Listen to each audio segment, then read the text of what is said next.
Hello there and welcome back to another review. So I know I started with the third movie, Martial Arts of Shaolin, ages ago, but I did say at that time we would go back and review the other two Jet Li Shaolin Temple movies, and that's what we're going to be looking at today, looking at the first movie. I mean, can you believe this was made all the way back in 1982, and that seems a hell of a long time ago.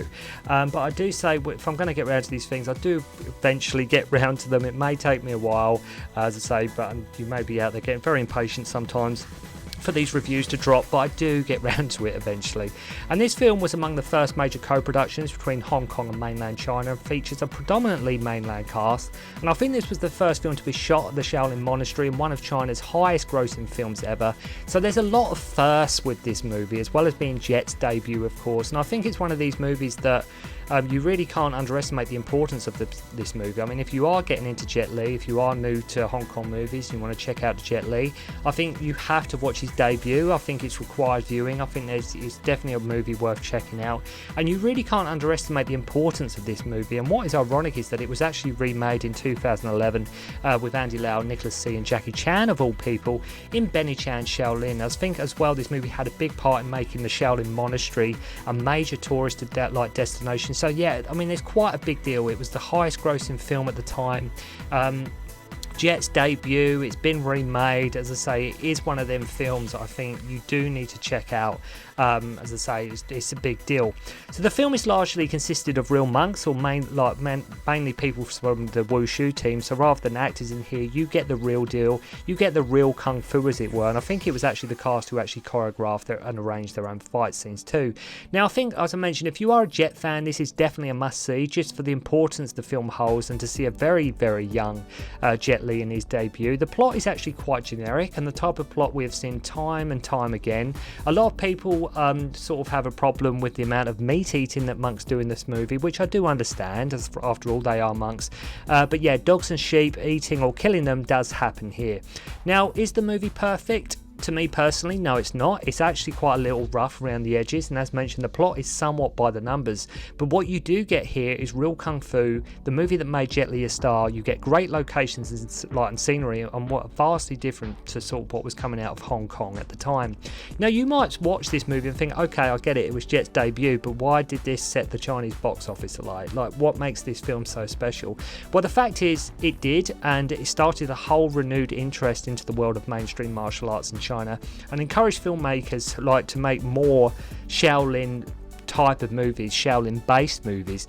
But you get the real deal in this one, and while some might say the film hasn't aged overly well, it's definitely a film that shows the real deal, and it also shows, if nothing else, why Jet was going to become a star, why he was going to be so big. As I say, he was so young here. This is 1982, but I can't stress the importance of this film. You might watch it now, like I say, and you think, I don't get it, what's so special about it? Why was this such a, what makes this film so great and so classic? And talking of the Shaolin Temple movies, what is your favourite Shaolin Temple movie? Because it's all subjective. I spoke to many different people over the years and everybody's got their favourite one. I have a soft spot for 3 because I think it was one of the, if not one of the first Jet Lis I ever saw back in the day. I like them all. I think a lot of people, by and large, I think people say 2 is the weakest, but I think each of the Shaolin Temple movies all have something to offer. But so make sure to let me know in the comments below what is your favourite Shaolin Temple movie. And what's interesting, for the opening shot, we actually see people in modern times practicing Shaolin. Then we cut to some wonderful exposition shots of China's wonderful landscapes. Then we get a brief history lesson on the Shaolin Temple, and then the film begins. And make no mistake, the film's budget for all the costumes and extras used must have been exceedingly high, at least higher than most. We meet a very young Jet Li and learn about the end of the Sui dynasty. There is a traitor, Wang Shichuang, and he named himself King Cheng and sort of ruled cruelly. This is all flashback, by the way. This is like a complete flashback, as Jet was sort of one of his prisoners, and it makes me laugh when a fight breaks out with Mighty Leg Chang and the slaves, and the prisoners are just going about their business as these two sort of duke it out. Even at one point he sort of misses his blow and his hand goes into a hanging corpse, to which the innards come out. Anyway, Jet's dad is sort of Mighty Leg, right, as I say. Flashback, yeah, he is killed, complete with blood splattering out of his chest. Of course, Jet, on his escape, finds the Shaolin Temple, and you watch them all practicing their incredible bow staff work here. So they're just incredible stuff. So they take him in and they have like 5 monks trying to capture a toad at one point, which they cut its head off with like the biggest blade I've ever seen. But this was sort of for Jet's healing and his medicine, so you know, whatever. So as Jet recovers, we get the whole fetching water with spiked buckets, which we've sort of seen in many kung fu movies. But man oh man, check that scenery, just incredible scenery. So after having this sheep herder's dog sort of chase after him, Jet watches the monks train, and we are talking unparalleled levels of skill here, especially the guy sort of using the rope dart, just insane. We get people flipping on their heads, you name it. So Jet actually kills the dog somehow by hiding him under the bed covers, to which he then cooks and eats it. Then his fellow students come along and they tuck into some good old-fashioned dog meat. Yum yum. We see some drunken bow staff work here as well, for good measure.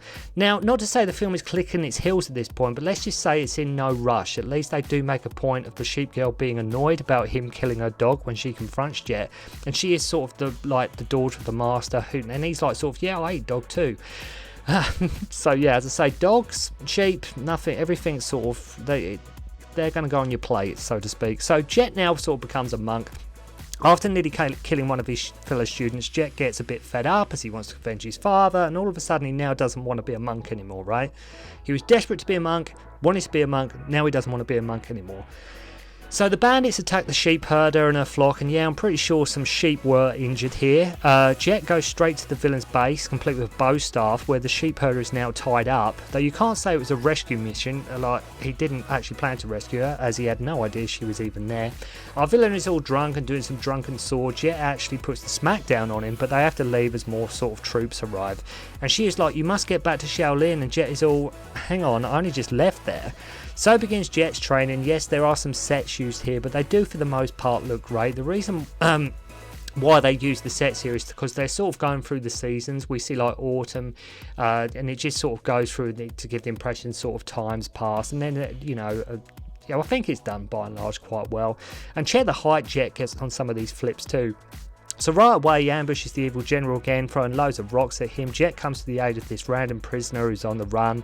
So our prisoner monk and sheep herder strike up a bond and try to cross checkpoints, and that's something we actually saw again in the third movie when they sort of dress up as sheep. I'm sorry, but there's no way this escaped prisoner passes as a woman though. there's just no way.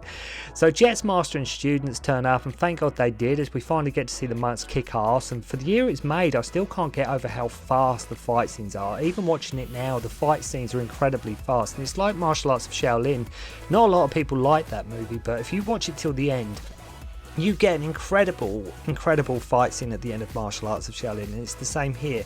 When you look at the fight scenes, excuse me, just how fast they are, it's incredible. All on location, all edited really well. We see drunken staff in full effect, and it's such a great fight from everyone involved. By the way, Jet is killing people now, and his fellow monks are rationalising it by saying it's okay, he's only sending them to heaven. So these monks, they kill, they eat meat, you know. So to be fair, the master says you are done with Shaolin though. He does say you are done with Shaolin. When Jet comes to the temple, you watch him ride this horse like a maniac. He begs, like he's begging now to be let back in, but he's sort of escorted off the premises. So our evil general heads for Shaolin as some of his men are dead. Jet is sort of back at the temple, but sort of not in the ranks. Now, take the account that it is Jet's debut out of the equation, I still think this is a very well made film. As I say, if a bit rough around the edges, but I think by and large overall, taking the fact it is Jet's debut out of it, I think it by and large, for the most part, is a very well made film. So some of the abbots the abbots get killed, and Jet's master wants to kick their ass now, and it's one of them films where the choreography and the fights are that good that it's hard to take it in sometimes, sort of what's going on. Because it's, I'd just say, it's just unparalleled levels of skill here and just the stuff that's going on. I love how even one of the head abbots is like, let's kill them, they deserve it. In terms of weapons-based work, the choreography is as tight as you can get, and Jet actually does take a bit of a back seat sometimes, allowing his fellow monks to sort of shine. They chase after our wicked general by horse, which seems to go through a desert, then a swamp, and quite fitting that when Jet takes on the general in the finale, it's sort of the same backdrop as to what we got in the first fight, and it's one of them films too that just shows forget camera angles, right? If a fight scene is framed right and the choreography is there, it can still work, right? You don't have to do a humongous amount of different you know, shot like angles and things like that. But if you've got the right fight scene and it's framed well, it can still work. So Jet and the General go sword to sword and he sort of stabs in. Then we cut back to the flashback sort of at the beginning of the movie. It sort of comes out of this and we go to sort of we were at the beginning of the movie, and Jet sort of wants to uphold justice.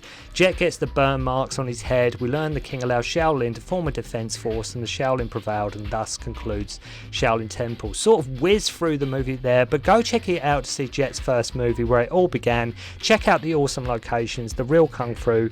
And sorry I've done these reviews in a funny order, but I will get round to reviewing Shaolin Temple 2, Kids from Shaolin, for you guys soon. But make sure to let me know in the comments below what is your favourite Shaolin Temple movie. So thank you very much for watching, hope you enjoyed the review, and I'll see you again soon. Don't concentrate on the finger or you will miss all that heavenly glory.